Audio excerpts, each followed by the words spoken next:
Right, and welcome back folks. So the title of today's video is North Facing Solar Panels, and you must be on something illegal.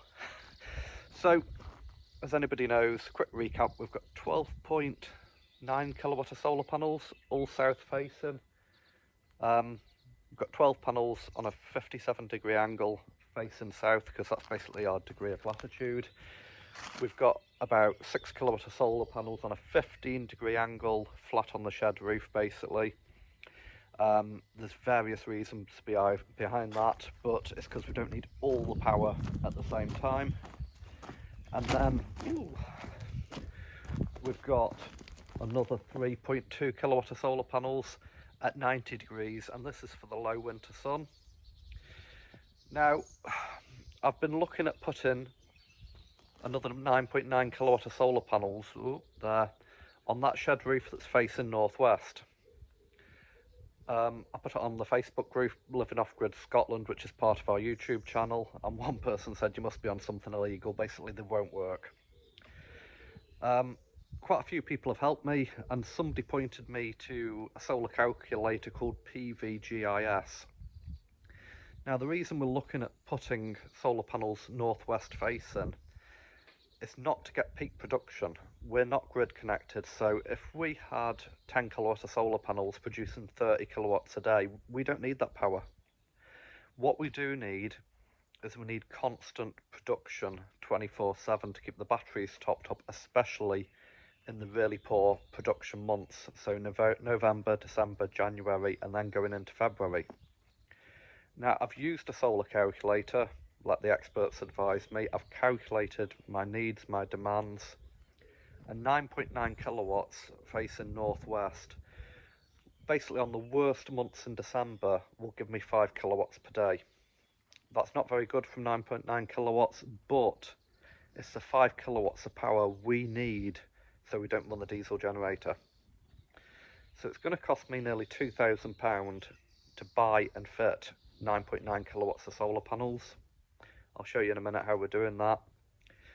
But it's probably going to save me £1,200 a year in diesel, servicing, maintenance, replacement and repair of the generators.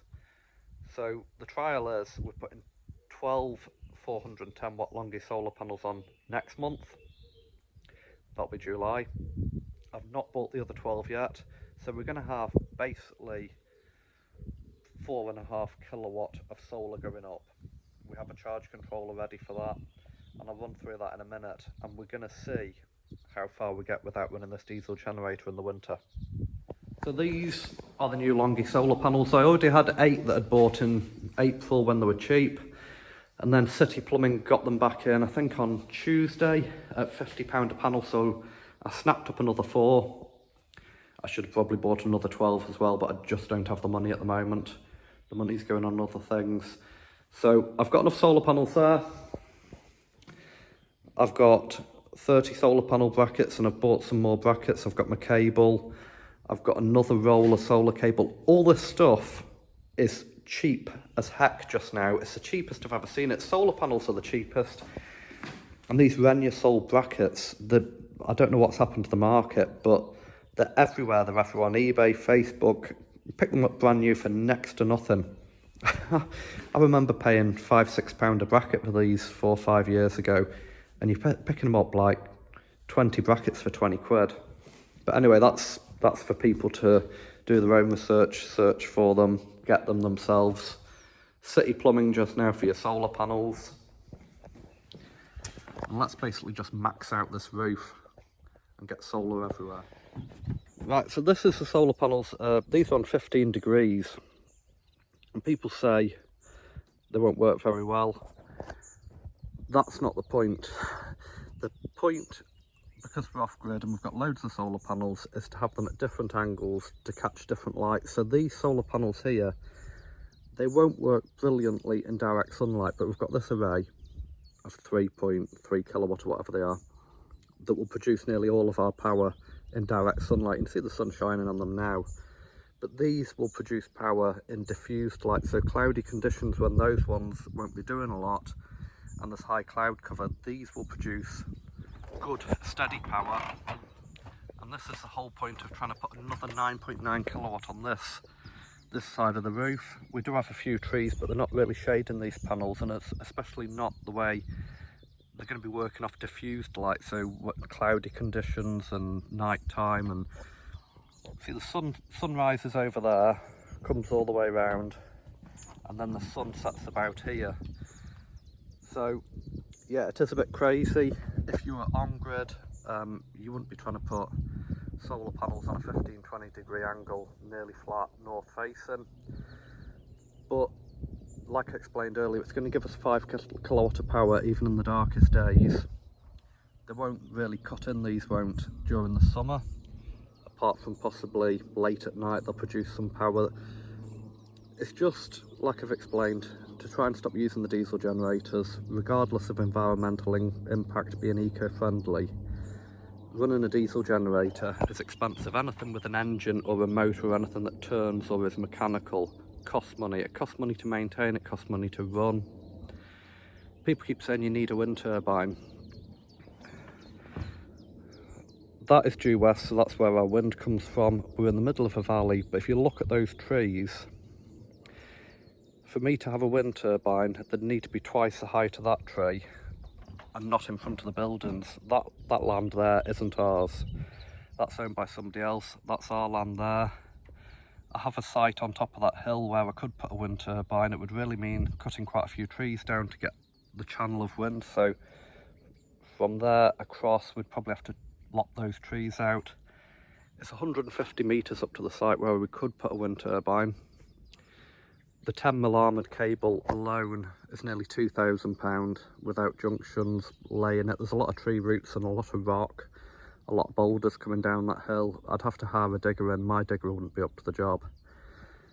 So the cost, even self-built, a wind turbine is going to cost 5 to 10,000. If I got a company in, it'd probably cost 30 to 40,000. So hopefully people can appreciate a £2,000 investment of solar panels on this side of the roof. The payback period is probably 2 years for savings on diesel. It will also give us a better spread of power in other months, like in the summer. It'll give us power all through the night, so we'll be able to run appliances longer. We've not run the diesel generator since commissioning this system in March. We used to run it all the time. So that's just my explanation of my mental idea of putting solar panels on the north face. And that's the horse wanting a breakfast. So that's my explanation of why we're putting more solar on, why we're not getting a wind turbine at this point.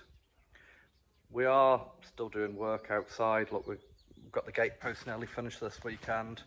We've got a corner post in, so we're going to get this fence done behind me.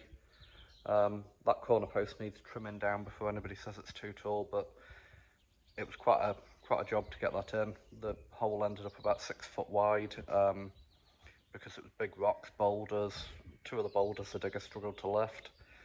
So we've got that post set in concrete. We'll get the middle posts in with a string line on Saturday, hopefully. We just had a delivery of ballast. And then we need to cut a tree down and fence up the side of the ditch, and we'll be getting ready to hang these gates, and then it'll be solar panel time. So any thoughts, any comments? I know it doesn't make perfect sense putting solar panels on the north face, especially if you were grid connected, but we've not got that advantage.